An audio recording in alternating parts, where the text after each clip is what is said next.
안녕하세요. 서현입니다. 어, 지난 이틀이죠. 지난 이틀 이제 저에게는 쉬는 휴일이었는데 화요일, 수요일이 시간이 좀 많이 있었습니다. 시간 자체는 많이 있었는데 뭔가 요즘에 일이랑 뭐 취미인데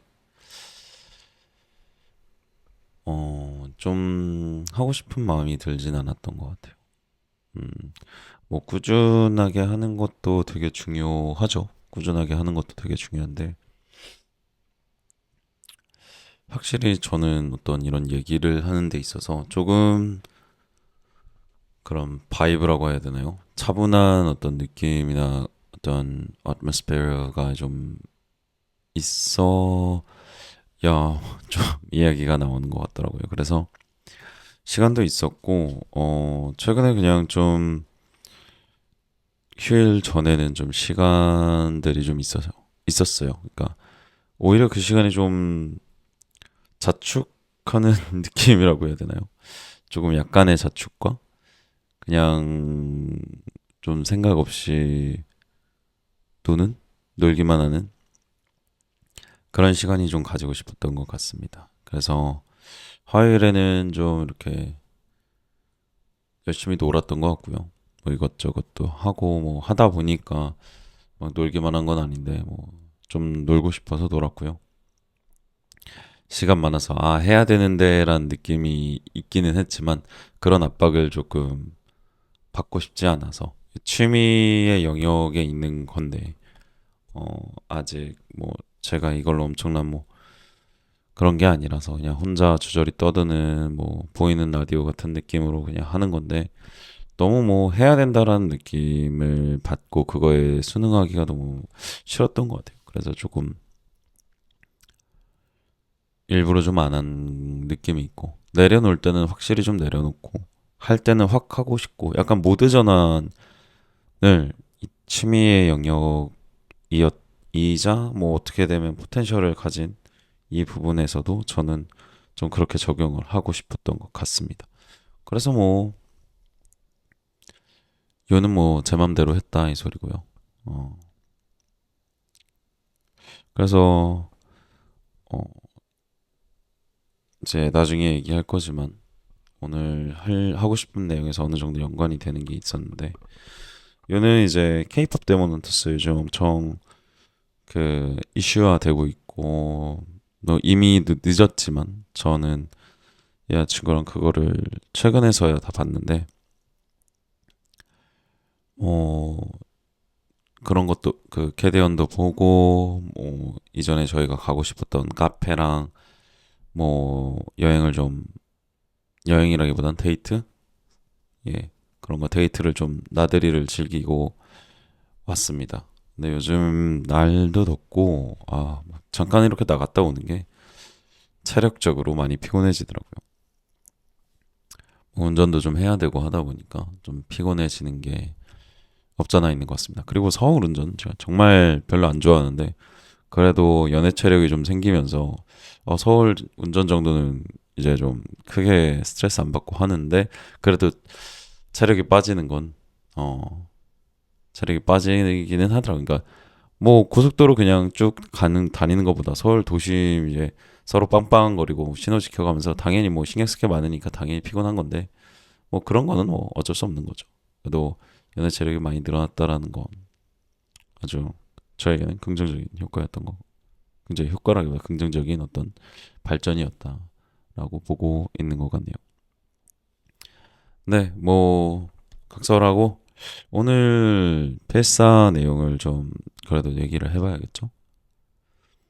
지금은 이제 세 가지를 쓰고 있는데 뭐 이전에 늘 쓰던 두 개, 반야신경과 도끼 그리고 추가로 선물 받은 백범일지를 이렇게 세 가지를 쓰고 있고요. 어, 글을 많이 읽다 보니까 아무래도 필사를 하면서 글을 많이 이제 특정 글에 대한 이제 사고라고 해야 되나 사유라고 해야 되나 어쨌든 생각을 많이 하다 보니까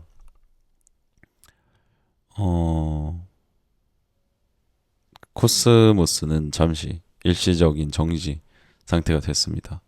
그것까지 읽기는 피곤하고, 어, 네, 뭐 또 따로 읽고 있는 책도 있어가지고 개인적인 시간 말고 따로 읽고 있는 책도 있는데, 또 내용도 비슷한 게 있어가지고, 너무 색채가 제 인생에서 어떤 강해지는 느낌이 없어서 없지 않아 있어서 저는 일시적인 중단을 하고 있고요. 대신 이제 듀오링고로 언어 학습을 좀 해보고 있습니다. 뭐 그렇게 진행이 되고 있고요. 네, 다시 이제 이야기를 하면은 오늘 내용은 꽤나 흥미 있었던 것 같아요. 꽤나 흥미 있었고 일단 백범일지에서는 워낙 유명한 말이죠. 뭐 하느님이 소원이 무엇이냐 나에게 묻는다면 나는 대한민국의 독립이고 뭐 우리나라의 독립이고 완전한 대한민국의 자주 독립을 원한다라는 이 소원을 되풀이한다는 김구 선생님의 어떤 단호하고 강인한 어떤 염원, 그 독립에 대한 염원을 내비치는 단락이었는데 뭐 저는 백범일지를 읽지 않았는데 네 저는 백범일지를 읽지는 않았는데 그래도 워낙 유명하게 듣던 말이라서 뭐 새로운 어떤 그런 것들이 느껴지진 않았던 것 같아요. 아마 이 필사설을 읽고 나서 백범일지를 읽을 수도 있을 것 같긴 한데 일단은 그런 것 같습니다. 그래서 특별한 어떤 감상이 느껴지진 않았고요. 대신 이제 다른 두 가지에서 되게 느껴진 감상이 있었는데 그 반야심경에서는 그 뭐 나를 보지 않고 뭐 세상을 그러니까 나만 보고 세상을 적대시하는 건가? 그리고 이제 인간을 보고 세상을 적대시하는 뭐 그런 항상 그 용어적인 이야기를 하시죠.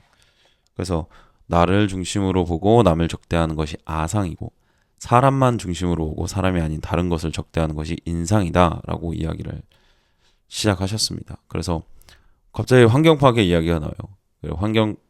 인간이 저지르는 환경 파괴는 인상에 사로잡힌 결과고 사람 중심으로만 생각하는 데 따른 행위다. 뭐 여기까지는 저도 제가 요 근래 몇 년 사이 느끼고 있는 거랑 비슷하게 했던 것 같아요. 그래서 모든 것이 하나로 연결되어 있음에도 오로지 사람을 중심으로 생각하고 다른 생명을 해치면 결국 우리들에게도 손실로 돌아온다. 음, 뭐 동의하는 부분입니다. 동의하는 부분인데 어 저는 대학생 때쯤이었나? 대학생 때 읽은 어떤 되게 이제 쉬운 철학 역사서, 그러니까 철학사에 대한 어떤 서적이었던 것 같아요. 짧은 도서였는데, 그런 것들에 관심이 많을 때였어요. 역사 속의 철학가들이 어떤 생각들을 그렇게 많이 하고 있었고, 어떤 그 아이디어가 특정 세대를 아우렀는가, 인, 인기 있었다기보다는 그게 아우렀는가 정도로 얘기하는 게 맞는 것 같네요. 그런 거에 좀 관심이 많았고, 근데 역사적인 디테일을 다 기억하는 것에 그렇게 관심이 있는 건 아니라서 지금은 뭔지 잘 기억이 나지 않습니다. 하지만 저 말이 어떻게 보면은 음, 제게는 그런 식으로 느껴진 것 같아요. 그 동양 철학과 서양 철학을 좀 비교를 하는 부분이 있는데 어떤 컨텐츠였는지 책에서 읽었는지 서양 철학사나 서양의 어떤 학문적 발전은 아마 지금 생각해보니까 닥터 프렌즈 채널에서 봤던 것 같은데 그 의학을 가지고 얘기하는데 굉장히 그랬던 것 같아요. 그러니까 사람을 치료하는 데 있어서 서양은 어 외부에서 내부로 접근을 해 들어갔다라는 거죠. 근데 동양 철학은 내부에서 외부? 이게 방향성이 좀 다르다 뭐 이런 식으로 얘기를 하셨던 것 같아요. 그래서 서양 철학은 어떤 문제가 있으면은 서양적 사고는 문제가 있으면은 그걸 눈으로 직접 보려고 한다는 거죠.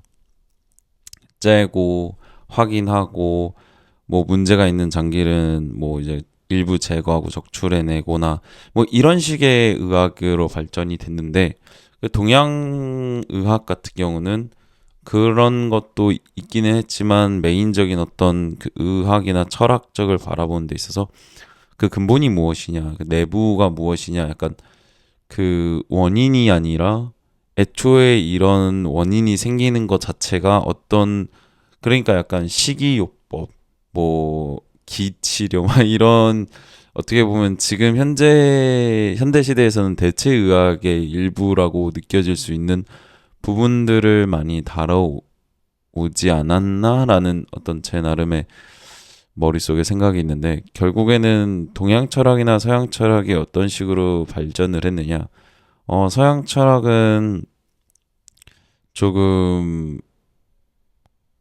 어, 눈앞에 보이는 어떤 문제를 해결하는데 굉장히 그러니까 논리적인 문제 해결에 굉장히 어, 초점을 맞췄다 할까요? 눈앞에 보이는 어떤 문제 해결에. 근데 반면에 동양에서 이야기하는 거는 어, 애초에 그게 왜 그렇게 됐는지를 조금 한 번 더 꼬아서 보는 느낌이 없잖아 있는 것 같아요. 그러니까 조금 더 그 underneath라고 해야 되나요? 그 표면적인 문제가 보이는데 그 문제의 초기 원인이나 근본 원인이 무엇이었느냐 약간 이런 걸 보는 것 같아요. 그러니까 한간 연결성을 본다고 하나요? 뭐 건축에서도 그런 얘기를 하셨던 것 같은데 유현준 건축 예사님께서 동양은 되게 연결되고 서양은 어떤 독립적인 프라이버시를 가져간다고 하나요? 뭐 그런 식으로 좀 연결과 비연결 뭐 이런 것들이 좀 있는 걸로 알고 있는데 그러니까 그런 것들이 다 묻어 나오는 것 같아요. 어떤 동양에서는 문화적으로도 그렇고요. 여러 가지가 정뭐 그렇게 있다고 봅니다. 그래서 어쨌든 동양 철학이 약간 이런 근본적인 어떤 차이가 있다라는 것에서 시작을 해보면 어 지금 오늘날의 환경 파괴가 이루어진 이유는 어떻게 보면은 서구권적인 사고가 지배적으로 변한 게 오래되었고요. 나름대로. 어, 그 시기 동안 서구적인 어떤 사고방식을 굉장히 많이 받아들이고 살아왔던 것 같아요. 그쵸. 그쵸, 그쵸. 왜냐면은 우리가 어떻게 보면은 자라오면서 공부하고 개천에서 육난다 이런 말이 될 수 있었던 것 자체가 서구권적인 문화의 영향이 컸었다고 봐요. 동양은 조금 어 그거라고 봐야 될까요? 계층 사회가 그 계급 사회가 명확히 있었고 우리나라도 보면은 귀족과 그런 게 굉장히 강했죠. 뭐 그러니까 혈통 중심이나 이런 게 굉장히 강했고 물론 서양도 그런 게 있었어요. 서양은 그런 것이 전복되는 일들도 좀 많이 있었던 것 같은데 동양은 그런 게 전복되는 일이 그렇게 많지는 않았던 것 같아요. 서양에 비하면 제가 모르는 걸 수도 있지만요. 근데 계속 비교를 하고 있는데 다시 돌아가서 요는 그렇다는 겁니다. 그 환경 파괴나 이런 얘기를 하는데 그러니까 모든 것이 연결돼 있으니까 다른 환경을 해치면 안 된다. 그게 결국에는 우리한테 문제가 된다. 근데 이게 저는 이 표현을 조금 걸고 넘어지는 걸 수 있는데 첫 번째는 표현을 얘기를 하자면 결국 우리한테 문제가 된다라는 거는 아마 이 글을 읽는 일반적인 독자들에게 좀 이해가 와닿게 하기 위해서 쓰는 표현일 수 있는 것 같아요. 왜냐면 인간이란 기본적으로 다른 사람의 어떤 상황의 페널티나 핸디캡이 부여되는 것보다 내가 어떤 그런 페널티나 핸디캡을 가져간다고 할 때 좀 더 민감하게 반응을 하니까 그런 식으로 아마 말씀을 하신 게 아닌가 생각을 합니다. 근데 애초에 그런 말 자체가 어 내가 손해를 보기 때문에 그러지 말아야 된다라는 거가 것이 그렇게 좋다고만 느껴지지는 않습니다만, 뭐 저도 근데 얘기를 할 때 그렇게 상대방한테 좀 설득을 하려는 것 같기는 해요. 근데 음, 네, 조금은 뭔가 저한테는 그렇게, 저도 자주 사용하지만 그렇게 마음에 드는 표현은 아닌 것 같아요. 그렇다고 해서 제가 뭐 굉장히 이타적인 사람이고 우리가 그렇게 돼야 되고 하는 거는 아닌데, 조금은 조금 안타깝다라고 느껴지는 부분인 것 같아요. 그렇게밖에 얘기할 수 없는 어떤 인간이라는 존재의 한계라고 해야 될까요? 아니면은 주어진, 그쵸. 한계라기보다는, 요즘 좀 생각이 달라지고 있는데 말하면서도 생각이 달라지네요. 한계라기보다는 조금 인간에 대한 이해의 바탕으로 얘기를 했다고 할 수 있을 것 같네요. 뭐 그러면은 딱히 아쉬워지지 않는 것 같습니다. 갑자기 이야기하면서 생각이 바뀌었네요. 그러면 이제 하나가 남는데, 어, 모든 것이 연결되어 있기 때문에 해치면 안 된다. 근데 이 부분은 좀 그런 것 같아요. 그럼 어디까지 뭐 그거라고 해야죠. 불살이라고 해야 되나요? 어디까지 이제 생명을 해야만 안 되는지. 근데 돌이켜 보면은 그러면 생명과 생명이 아닌 것을 나누는 거는, 저는 여전히 그 근본적인 어떤 원인이 규명되었다고 생각하진 않아요. 그러니까 여전히 어떤 영혼이 있다거나 뭐 그런 식으로 이야기가 되겠죠. 그렇다면은 돌무더기는 생명이 없고, 뭐 식물이나 동물은 생명이 있고, 이렇게 쉽게 이해할 수 있는데, 그뭐 화학식으로 따지면 그냥 단순히 또 여러 분자들이나 원자들이 될 수도 있겠죠. 그러면은 이거를 그러니까 해친다라는 게 어느 정도인지, 그러니까 예를 들어 돌을 집어 던져서 깨는 것도 해치는 건지, 뭐 이런 생각이 좀 들기는 해요. 단순히 우리가 생각하는 해치면 안 된다라는 게 생명을 대상으로 한 거라면, 그러면 돌은 깨부시고 먼지로 만들어도 된다라는 거면 이 세상의 모든 돌을 다 먼지로 바꿔도 되느냐? 그건 또 아니라고 생각을 하거든요. 그러니까 이게 좀 참 어렵다. 그래서 이 부분이 어, 기존 이전의 인류의 역사에서 뭐 얘기하는 어떤 생명의 어떤 바운더리가 있었던 것 같은데, 뭐 지금은 또 그런 바운더리가 이동이 될 수 있지 않을까.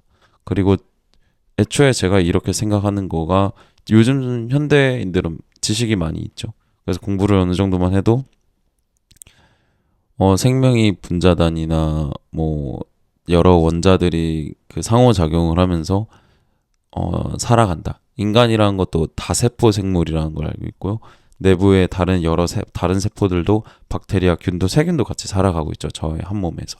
그래서 나라는 존재는 개인이 아닐 수도 있는 거, 어떻게 보면 개인이 아니라 집합인 거죠. 집합체인데, 이런 걸 알기 시작하면서 따지고 논리적으로 나누기 시작하는 거는 또 이제 서양적인 사고인 것 같아요. 동양적인 사고일 수도 있지만 좀 헷갈리네요. 얘기하면서. 어쨌든 좀 저는 헷갈렸습니다. 이게 읽으면서 그럼 도대체 어디까지 불살 또는 뭐 해치지 않는, 생명을 해하지 않는 영역을 가야 되는가? 지금으로선 그런 기준이 좀 명확한 걸 원하는 사람들이 있지 않을까? 좀 뭔가 이제는 보이는 것들이 더 많다 보니 이전에는 심플했던 게 지금 굉장히 컴플렉스하고 베이기해졌다라는 느낌이 없잖아 들고 있습니다. 저도 뭐 현대인이니까 아마도 그런 것 같더라고요. 네, 그래서 이제 반야신경은 이런 복잡한 생각을 제 마음속에 남기고 어, 지나갔고요. 그리고 그 다음에 필사는 돕게 대해서는 어, 가수 이정님의 인터뷰 얘기더라고요. 근데 저는 이정님의 인터뷰 내용에 너무 공감이 갔어요. 제가 제 스스로를 다독이는데 가장 큰 어떤 아이디어였는데 이정님의 스타일대로 이정님의 생각대로 얘기를 해주신 것 같고 굉장히 공감이 됐어요. 소제목은 일단 허송세월 살더라도였네요. 허송세월이 쌓여였네요. 허송세월이 쌓였는데 음, 쉽게 말하면은 어, 본인도 왔다 갔다 뭐 대중 가수로서 그러니까 가수로서 대중성을 따져야 되냐 음악성을 따져야 되냐 이런 고뇌에 있었고 이러나 저러나 왔다 갔다 했는데 그냥 자신만의 길을 가려고 했다. 그래서 그런 팔랑거리는 게 있는데 음, 매 순간에 이제 자신만의 무언가를 그냥 가려고 했고 그래서 이제 정말 실패하고 이거 별로다라는 순간들이 너무 많은데 그 중에 한두 번씩은 야 이거 진짜 괜찮다 이거 됐다 라는 순간들이 있다고 하시더라고요. 근데 그래서 자신이 생각했던 어떤 실패 예를 들어 A라는 프로젝트를 하다가 꼬꾸라지고 B, C 계속 꼬꾸라지다가 뭐 EF에서 한번 성공했어. 그렇다고 하면은 A, B, C, D는 쓸모없는 시간을 보낸 게 아니라 그 실패라는 과정을 계속하면서 반복하면서 E와 F의 단계에선 성공할 수 있게 만들었다. 그러니까 A, B, C, D 프로젝트를 해온 것 자체가 공부였고 그것이 쌓여서 EF를 만든 것이지 지금 이 프로젝트 E나 F를 시작할 때 갑자기 뭔가 내가 잘한 게 아니라는 거죠. 저는 이런 아이디어가 저의 어떤 경험을 굉장히 중요시하는 마인드에서 나왔는데 바로 숨만 쉬고 있어도 우리는 뭔가 생각을 하고 보고 듣는다는 거죠. 그리고 그 순간에서 우리는 절대 음 그냥 허투루 살고 있는 게 아니라는 거죠. 어떻게 보면 생산성이나 이런 부분에서 마음에 들지 않고 나는 왜 이러지 하면서 좀 위축될 수 있어. 근데 그런 것들이 쌓이고 그런 위축되는 순간들을 계속 머릿속으로 쌓아오고 그거를 또 이겨내고 무언가를 해내는 것 자체가 굉장히 큰 성장이라는 거라고 생각을 해요. 음, 저의 여자친구는 이제 벌써 한 50번, 100번 듣는 것 같다라고 하는데 저희 아버지와 저는 그렇게 사이가 좋다고만 할 수는 없는데 그래도 제가 아버지를 참 어떤 아이디어를 듣고 그거를 마음에 새기고 있는데 바로 선생이라는 게 먼저 선의 날생자다. 먼저 태어난 어떤 존재가 나의 선생이 될 수 있다. 뭐 이런 식으로 얘기를 하셨어요. 그러니까 저는 그런 생각을 했어요. 아무리 나이 든 어른이어도 어 배울 게 없다면 그건 선생이 아니다라고 조금 그렇게 생각을 했던 것 같아요. 왜냐면 문제를 일으키시는 당연히 어른들도 있으니까. 근데 물론 그들을 잘했다라고 하는 건 아니지만 그들이 그렇게 된 데는 이유가 있다라는 거죠. 그들의 어떤 행동 자체를 보고 배우라는 게 아니라 그런 어떤 경험과 쌓여가지고 무엇이 되는 이유가 있었다. 그러니까 예를 들어 나쁜 짓을 저질렀으면 그 사람이 가지고 있던 초기 성향이 무엇이었고 그 사람의 환경적인 요건은 뭐였고 그 순간에 그 사람은 어, 어떤 방향을 선택했는지를 이렇게 보게 된 것 같아요. 그러니까 그런 게 없었으면 그냥 나쁜 사람이라고 얘기를 했을 수 있는데 여러 경험이나 이런 걸 봤을 때 애초에 뭐 예를 들어 어떤 사람이 사기를 쳤어. 그러면 저 사람이 원래 어떤 사람이었고 어떤 경험을 통해서 어떻게 변했고 그 순간에 어 뭐 사기를 치겠다는 선택을 했다 뭐 이런 것들을 좀 디테일하게 볼 수 있게 되는데 되게 도움이 됐던 것 같아요. 어 저에게는 뭐 좀 그랬던 것 같아요. 좀 오늘은 이야기하다 보니 복잡한 내용을 좀 짧게 이야기하려다 보니 막 중구난방해지는 게 있는데 어쨌든 요는 저에게는 어떤 그 매 순간에 좀 쓸데없는 시간이라고 생각할 나의 어떤 삶 속에 그 빛나지 않는 순간들, 실패한 순간들이 오히려 빛나는 순간들을 만들어주기 위한 걸음이 되었다라는 거를 알게 되었던 것 같아요. 그래서 그러고 나니까 힘든 시기가 있고 좀 뭔가 성과가 없는 시기가 있어도 지금 이거는 나중에 있을 어떤 성과를 위해 내가 지금 고통받는 게 보다는 조금 어려운 시기를 가져가고 있는 것 뿐이야. 지금 이거는 성공을 향해 가고 있어. 라는 어떤 믿음이 생기고 있는 것 같아요. 그러니까 어떻게 보면 그런 믿음이 좀 있으니까 이런 컨텐츠를 만들면서 뭐 반응이 있나 없나 그거에 그렇게 집중하지 않을 수 있는 것 같아요. 뭐 물론 이제 뭐 20개 정도를 만드는 동안 뭐 여러 일들이 생각보다 있었습니다. 그럼에도 불구하고 조금 그렇게 진행할 수 있는 게 저는 그런 오늘 이야기한 허송세월이 쌓여서 라는 어떤 빛나지 않는 순간들이 쌓여서 빛나는 순간들을 만든다라는 거를 많이 느끼게 된 것 같아요. 그래서 지금도 저는 모르겠어요. 어떻게 보면은 빛나지 않는 순간이라고 볼 수 있죠. 뭐 이전보다 엄청난 성과를 이루고 있는 것도 아니고 무언가를 계속 발전해 나가고 있는 어떤 커리어적으로 그런 것들이 막 엄청나게 보인다거나 하지 않아요. 이전에는 뭐 그래도 그런 거에 좀 집중이 되어 있는 느낌이었는데 뭐 저에게는 가장 빛나는 시기 중에 하나인 것 같아요. 왜냐면은 저는 요즘 여자친구와의 관계가 뭐 최소한 제 입장에서 너무 돈독해지고 있고 너무 좋고 상대방으로서 되게 안정감을 많이 얻고 있고 굉장히 고맙습니다. 요즘 처음 만났을 때 두근거림보다도 더 볼 때마다 이렇게 사람이 참 상대방이 귀엽고 이쁘게 보여요. 그리고 그녀가 어떤 선택을 하든 되게 응원할 수 있게 되는 것 같아요, 점차 더. 그래서 저에게는 어떻게 보면은 뭐 커리어적으로는 조금 별게 없을 수 있지만 제 인생에서 제가 살아온 길에서 저는 굉장히 관계가 중요하다고 생각하는 사람인데 그 관계적인 측면에서 가장 빛나는 시기를 살고 있는 게 아닌가라고 생각을 합니다. 그래서 저의 삶은 뭐 생각보다 언제나 무언가를 하고 있다면은 뭐 그렇지 않더라도 항상 빛나고 있는 순간이 있는 것 같아요. 뭐 아무것도 안 하고 있었으면은 나름대로 외롭고 우울하고 그런 어떤 시기를 이겨내는 순간으로서는 그때가 빛나는 때였고요. 그걸 또 이겨내고자 무언가를 하고 있었을 때는 그게 빛나는 때였고요. 지금으로서는 저는 뭐 커리어적으로는 아니지만 어떤 관계를 배워가고 인간과 어떤 신뢰성을 배워가는 데에서는 관계의 신뢰감을 배우는 데에서는 가장 지금이 빛나는 시기가 아닌가 이렇게 생각을 합니다. 그래서 오늘 참 좀 갑자기 좀 얘기를 하다 보니까 엄청 복잡해진 게 있는데 조금 이렇게 필사서 내용에서 멀어져서 캐대헌 이야기를 잠깐 해보도록 할게요.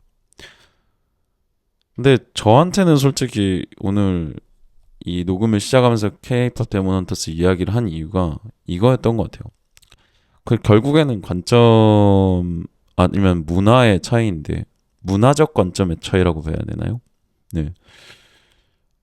제가 뭐 앞서 서양적 철학이나 동양적 철학, 뭐 서양의학, 동양의학 뭐 이런 거에 대해서 제가 아는 굉장히 얕은 지식으로만 살짝 이야기를 했는데 어, 그 K-pop 데몬 헌터스를 저는 다 보고 나서 여자친구랑 느낀 건 우리가 요즘 세대가 이제 더 이상 진짜 아닌가 보다. 어떤 그 감성을 좀 이해하기가 어렵다. 여자친구도 영화를 보면 굉장히 집중해서 보는 편이고 저도 그러는 편인데 그래서 저희는 어떤 영화를 보고 나면 저게 뭐였고 막 이거였고 이게 막 감독의 의도였고 막 서로 이런 다른 어떤 나는 이게 좋았고 저게 좋았고 하면서 막 이런 이야기를 하거든요 보고 나서. 그래서 K-pop 데몬터스를 보고 나서는 조금 최소한 제가 느낀 건 그거였어요. 약간 캐릭터들의 개연성이라든가 캐릭터들이 갑자기 저런 행동을 하는 게 약간 갸우뚱? 갑자기 저런다고? 왜 저러지? 저 감정 상태를 이해하기가 어려운데? 약간 이런 느낌이라 저는 그렇게 마음에 공감이 가는 편은 아니었어요. 조금 저는 그러니까 너무 왔다 갔다 캐릭터들의 감정이 너무 왔다 갔다 하는 느낌이어서 저는 좀 몰입이 좀 잘 안 됐습니다. 노래는 참 좋았던 것 같아요. 그리고 전 막 소다팝 같은 노래는 별로 좋아하는 것도 아니고 취향도 아닌데 어제 운전하면서 몇 번이나 넌 나의 소다팝 이거였나요? 그거를 한 번씩 얘기를 하면서 큰일 났다. 그런 부분에서 굉장히 캐치한 노래는 맞았다. 뭐 그랬는데 제가 약간 불편해했던 게 있어요. 뭔가 이질적이다라는 느낌, 뭔가 이게 안 맞는데라는 느낌을 계속 받, 받았다고 얘기를 했어요. 근데 나도 이게 잘 모르겠다. 그래서 뭐 나름대로 여러 가지 이야기를 했었는데 어떤 이런 첫 번째로는 어떤 이런 개연성이나 서사성이 저는 이제 쉽게 연결되지 않았는데 그게 이제 요즘 세대 입장에서는 저보다 더 젊은 세대죠. 10대, 20대 입장에서는 그게 충분히 개연성이 있다고 느껴질 수 있겠다. 근데 그 이유가 결국 속도라고 느껴졌어요. 뭔가 90년대생이니까 저는 90년대생인데 그때는 이제 조금 뭔가 이렇게 빠르진 않았던 것 같아요. 컨텐츠들이 나오고 영화들이 나오는 게 이렇게 빠르진 않았어요. 계속 그리고 플랫폼도 이렇게 많지가 않고 그러니까 컨텐츠 자체의 양이나 생산되는 양과 속도가 현저히 적었죠. 근데 이제는 과거와 비하해서는 너무 빠르죠. 왜냐면 1인 미디어 세대는 뭐 이미 시작됐으니까. 이미 오래전부터 시작이 되었다 보니까. 그리고 그게 너무 활성화되고 이제 계속 포화되고 있죠. 그러다 보니까 지금은 이제 뭐 00년대생들이라고 해야 되나요? 와, 아니군요. 00년생도 이제 25살이니까 10년대생에 가까운 친구들도 벌써 뭐 만들고 할 테니까 막 틱톡 만들고 쇼츠 만들고 할 테니까 와, 갑자기 깜짝 놀랐네. 그러니까 그런 친구들은 컨텐츠를 만들고 소비하고가 우리 뭐 제가 있는 90년대생과 비교할 수 없을 정도로 빠르다는 거죠. 그러니까 그들이 뭔가를 이해하는데 그 긴 어떤 감정적인 그 프로세스라든가 절대적인 시간이 필요한 그 시간이 굉장히 줄어든 것 같은 느낌이에요. 어떻게 보면은 제 입장에서는 이거 완전 캐대어는 현대 종합예술인 것 같은데 뭐 당연히 애니메이션 종합예술인데 그런 어떤 문화적인 종합예술 같다는 느낌이 들었으니까 기존의 어떤 제가 느끼는 그러니까 기존 가치를 파괴해야 되는 게 어떤 보면 현대 예술의 어떤 메인스트림이라고 해야 되나요? 어쨌든 그런데 이게 속도가 빨라지다 보니까 개연성이나 서사성도 저는 없다고 느껴지는데 그들에겐 충분히 있을 수 있다. 젊은 세대들에게. 그래서 너무 괜찮다라고 어떤 의심의 여지가 없을 수 있고 제 입장에서 뭔가 이 캐릭터성이 안 맞는다는 것에서 이질감을 굉장히 느꼈던데 그러니까 일단 스토리의 개연성과 서사성이 그 부분이었고 캐릭터들의 역시 개연성과 서사성이라고 할 수 있는데 어쨌든 캐릭터성이 좀 저에게는 모순되는 어떤 이질감이 계속 있었던 거예요. 근데 그게 그 이유를 몰랐다가 어젠가 그제 알게 됐는데 마지막에 이제 스포일러 알라시긴 하지만 어쨌든 루미라는 캐릭터가 이제 본인의 어떤 출생의 비밀을 알게 되고 자신을 도와서 길러주었던 스승과 좀 대립을 하는 약 짧은 순간이 있는데 그때 이제 스승은 이제 한국인인 걸로 나오고 계속 지속적으로 전통을 지켜오는 어떤 인물이 어떤 이 K-pop 데몬 헌터스라고 해야 되나요? 근데 저는 이제 쉽게 말해 제사장이라고 얘기를 하고 싶네요. 그러니까 어떤 무당이라고 보면은 그들은 본인의 어떤 스스로의 이야기를 계속 숨겨왔다라고 얘기를 해요. 왜냐면 그래야 그런 어떤 자기 희생적인 모습을 가지고 있고 이 공동체에 헌신하는 모습이 있어야 나의 역할을 다할 수 있다. 이 공동체를 안전하게 지킬 수 있다. 악령들로부터 지킬 수 있다. 그래서 스스로를 숨겨야 된다라고 계속 얘기를 해요.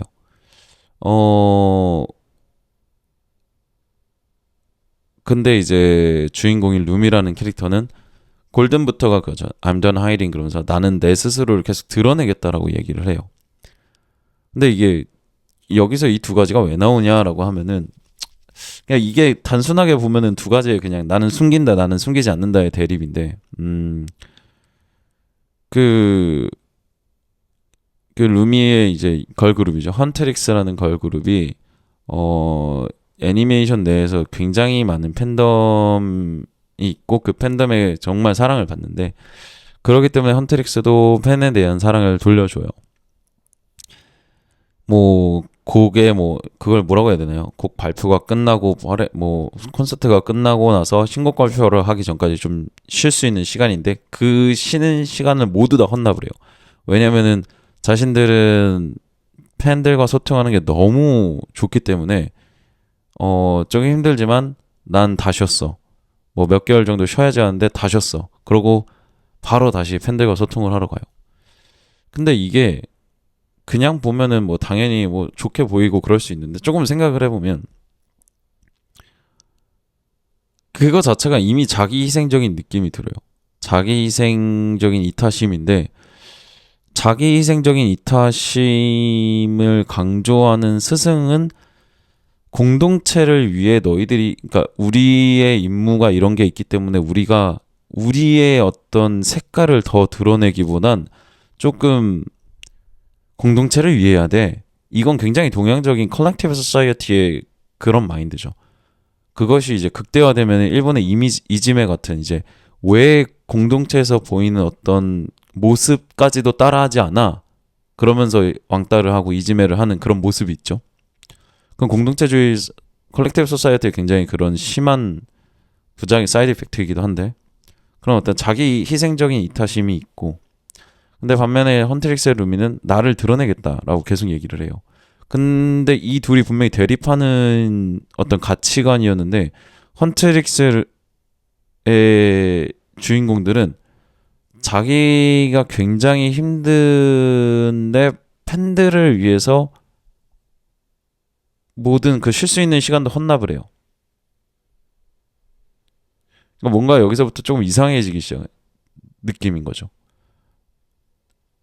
근데 그러면은 뭐 그럴 수도 있지. 뭐 헌트릭스 애들은 정말 자기가 솔직한데 그게 굉장히 이타적인 친구들이지 않겠냐. 자기 색깔 자체가 이타적인 애들이지. 그럴 수 있죠. 그럴 수 있는데 너무 이 캐릭터들이 인간적인 모습과 아이딜한 거의 신격인 인성을 왔다 갔다 하는 느낌인 거야. 그러니까 사람이라면 루미가 보여주는 어떤 스스로 출생의 비밀을 계속 숨긴단 말이야. 솔직하지 못하고 두려워서. 이건 굉장히 인간적이야. 그리고 막 라면 먹고 떡볶이 먹고 김밥 먹고 탄수화물 먹고 막 소파에 누워서 쉬고 싶어하고 막 럭셔리하고 막 어떤 갭이 있는 어떤 그런 막 할리우드 슈퍼스타의 모습이 아니라 그냥 일반인의 모습으로 살아서 되게 친근감 있는 프렌들리한 것도 강조를 했어. 근데 선택하는 게 일반적이지 않고 행동하는 게 일반적이지 않은 거야. 일단 노래 잘해, 무술 잘해. 뭐 일단 그런 것들 뭐 엄친딸이라고 하자. 오케이, 좋아. 그럼 캐릭터라고 하자. 좋아. 근데 그것뿐만이 아니라 제 생각에는 힘든 시간에 그러니까 이 사람들은 쉬질 않는 거야. 쉬질 않아. 그리고 그 쉬질 않는 게 굉장히 다 이타적이야. 저는 근데 그게 굉장히 큰 어떻게 보면 잘못되는 부분이라고 보는 거지. 굉장히 프렌들리하게 만들어놨지만 그들의 캐릭터가 실상 보여주고 있는 거는 거의 신격화된 인물들인 거예요. 거기서 이제 아이돌라이즈된 허상이라는 게 보이는 게 시작하는 거예요. 그러니까 뭔가 이질감이 든다는 거지. 이들이 굉장히 프렌들리한 인간적인 우리 옆에 친구, 우리 동네 친구 같은 느낌인데 그들이 선택하는 거는 선택하고 행동하는 건 동네 친구가 아니라 완전 신인 거야. 신격화된 인격인 거야. 나 힘들어 죽겠는데 힘들지가 않대. 그거 바로 웃는 얼굴로 가. 저는 거기서 굉장히 큰 이질감을 느꼈던 것 같아요. 그리고 이 부분에 대해서 individual society, 그러니까 개인주의적인 society가 웨스턴 서구권의 문화는 동양권의 문화에 대해서는 굉장히 인디비주얼하죠. 개인의 개성을 드러내고 꼭 솔직하게 이야기를 하고. 근데 여자친구랑 저랑 얘기해. 난 굳이 내 입장을 그렇게 드러내고 싶지 않은데? 나는 얘기를 못하는 게 아니라 난 솔직하게 말해. 근데 굳이 일일이 내 색채가 이렇다라고 나는 평상시에 떠들고 다니고 싶지 않아. 그렇다고 해서 내가 사람들한테 얘기를 못하는 거냐? 사람들의 의식을 별로 신경 쓰지 않아. 난 오히려 내가 더 솔직하고 용기 있는 것 같은데? 라고 조금 생각을 하게 돼요. 여자친구도 난 굳이 그냥 드러내고 싶진 않은데? 왜 계속 내 스스로를 드러내야 된다고 어떤 매체들이 강조를 하지? 난 잘 모르겠어. 라는 이야기들을 좀 했던 것 같아요.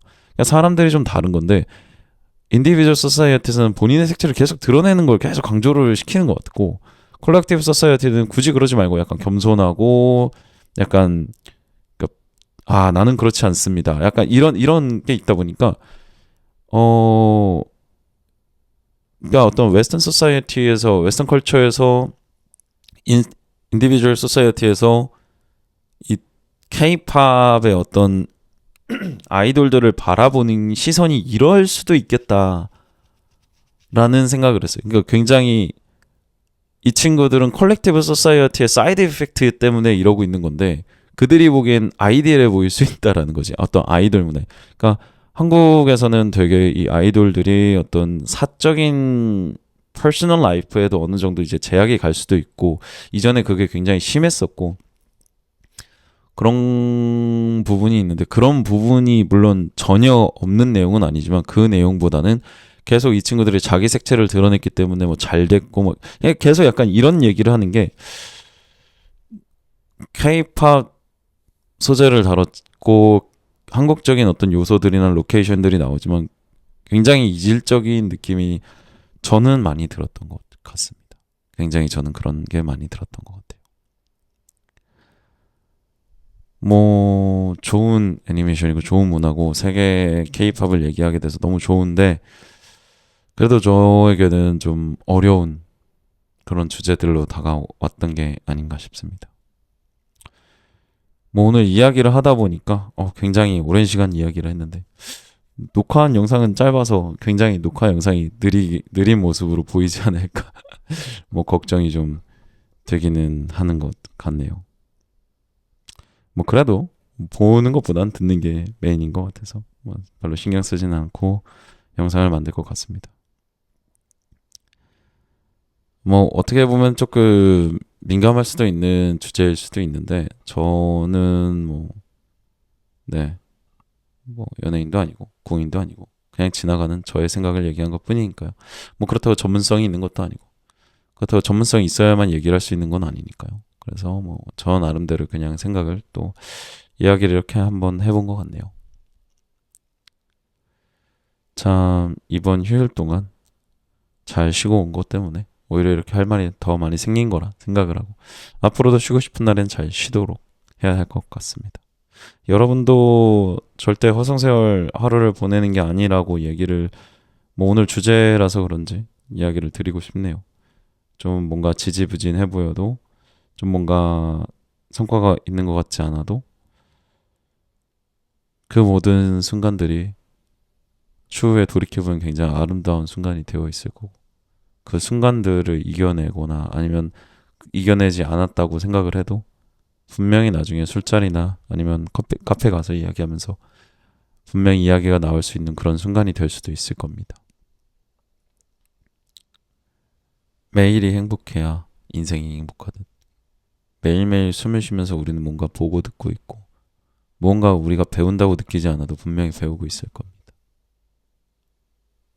그래서 우리 모두의 하루가 빛이 이미 나고 있고 그 빛을 조금은 들여다봐주는 그런 마음가짐을 가져보며 살아보는 시간이 되면 어떨까 싶습니다. 뭐 저도 그런 마음으로 다시 잘 한 주를 저에게는 목요일부터가 이제 새로운 주라고 요즘엔 느껴지기 때문에 그렇게 한번 잘 살아보도록 하겠습니다. 여러분도 모두 좋은 마음으로 행복하게 지내시고 네, 지금까지 서현이었습니다.